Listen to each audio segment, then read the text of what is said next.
I'm honestly surprised I haven't covered any prehistoric animals from Europe yet, since there were some interesting species that roamed here long before man. Not only were the first ever known dinosaurs found here, but the continent was also home to millions of other incredible extinct animals like this, or even... I try not to look this one directly in the eye.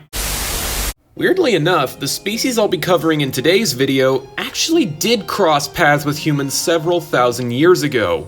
You see, while our ancestors were conquering the world during the Ice Age, we still had to be on our toes, especially when finding a home in caves, because these cavemen had to first contend with the Eurasian cave bear. Ranging from the west of Europe to the east of Asia, this species of bear lived in the Pleistocene until the last glacial maximum around 24,000 years ago. And if you think they look like a giant-sized grizzly bear, you're actually not too far off. Both the cave bear and the modern brown bear descended from the Etruscan bear before both diverged from each other around 1 million years ago. As you may expect for an Ice Age animal, our cave-dwelling friend was several times larger than its modern cousins.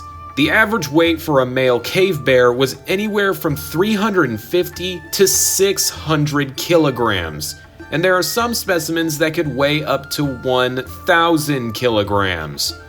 For reference, the largest subspecies of brown bear today, the Kodiak bear, weighs up to 720 kilograms. The cave bear was also ridiculously tall, as they were around 3.5 meters when standing on their hind legs, and definitely would have been a scary sight to see looming over you. They also have large skulls that lack premolar teeth that are present in other bear species. This indicates a largely herbivorous diet, but, like modern bears, they were mainly omnivorous, feeding on fruits, insects, and meat. Of all kinds. So they weren't as predatory as, say, polar bears, but they were nowhere near as herbivorous as a giant panda. Even still, these bears had to eat a lot, especially when they needed to hibernate. The Pleistocene isn't called the Ice Age for nothing, and this frozen world would have forced these bears to build up their fat reserves for the unforgiving winters. This is where the cave bear gets its name, because, much like some bears today, they would instinctively seek out caves, like a prehistoric episode of House Hunters. However, this decision could have led to their downfall. The time that a cave bear is most vulnerable is during hibernation, and opportunists like wolves, hyenas, and even cave lions have been known to make a meal out of sleeping bears. That said, the bear does not exactly make it easy.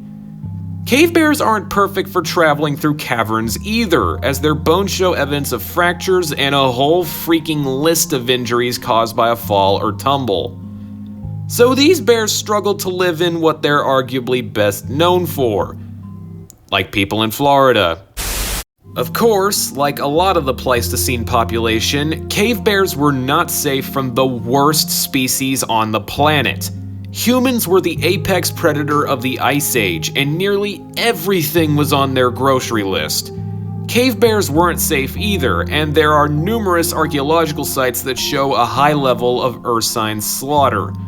One kill site in Switzerland was found to have 30,000 bear skeletons. Another site showed a stone chest with numerous bear skulls that were interpreted as trophies. And it's not like the bears could avoid human contact, since both species relied on caves for shelter, and in the winter this conflict was at its peak. And being attacked by a cave bear would have been a living hell. Despite their usually shy nature, bears will attack if they feel threatened, and some individuals were known to actively hunt humans if they were desperate enough for food. Victims of modern bear attacks don't often walk away without deep lacerations, bone fractures, and bite wounds that can lead to infection. And of course, this is when we have bear spray and a gun to save our skins. Back 30,000 years ago, you'd be lucky if a sharpened stick drove the bear away. But for as deadly as human and bear conflicts were, ultimately there was a loser, and it wasn't humans. As mentioned earlier, the cave bear eventually went extinct around 24,000 years ago, much sooner than other Pleistocene giants like the woolly mammoth. While humans played a small part in their demise, what really caused them to die out was climate change. This caused their habitats to be reduced and led to a reduction of the vegetation that the bears were specialized to. And so, one of Europe's largest predators eventually went extinct as the Ice Age reached its final chapter. Still better than what these guys had to go through. But that is the end of the line for this video. Don't forget to like and comment on this video, as it lets YouTube know that people like this content and want to see more. I'm not gonna lie to you guys, this video was not fun to make. College is ramping up and I'm not exactly enjoying it. Thank you guys so much for sticking with this channel though, and I promise I will have more videos ready for you. And no, I don't plan to take another month-long break. That was unintended, I promise. Well, that's it for now. See you around.